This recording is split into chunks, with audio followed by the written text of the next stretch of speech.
Classism in Outer Banks. What is classism?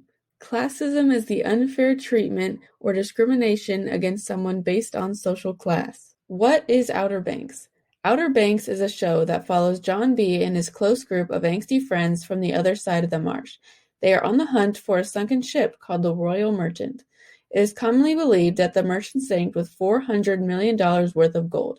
While it is true that John B. wants the money, he also believes that finding the gold will connect him to his missing father. While searching for the treasure, these working-class teens must also deal with adversity and setbacks coming from the rich kooks. The kooks often judge, harass, and assault their lower-class peers. Kooks are the rich kids from the north side of the island, and pogues are the working-class kids from the south side. Thesis: Outer Banks does an exceptional job of portraying classism in our present-day society by highlighting issues such as verbal abuse, segregation, and even unjust conviction rates. Verbal abuse. While at a party, a fight breaks out. It is started when Topper, a rich boy, calls John B. and his friend JJ dirty pogues. Real-world data. Bullying was mentioned much more frequently by children in affluent areas.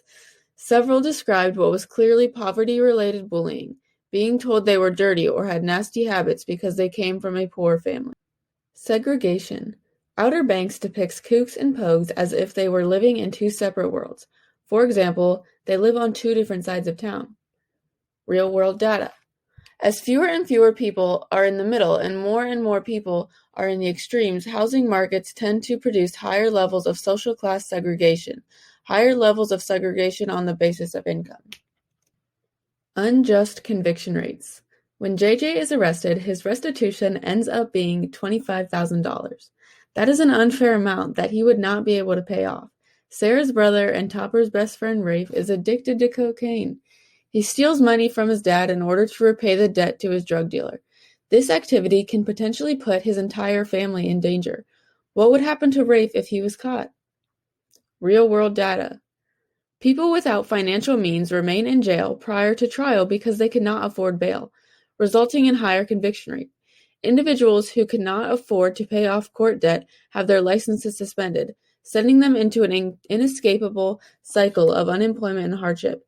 These counterproductive policies result in an endless cycle of poverty. Outer Banks reminds us of a huge issue. It is time for change. As a society, we must let go of these false biases and preconceived notions about the working class, because these ideas are not only untrue, but they are also rooted in hate and misunderstanding. While Outer Banks may be slightly created using Powtoon.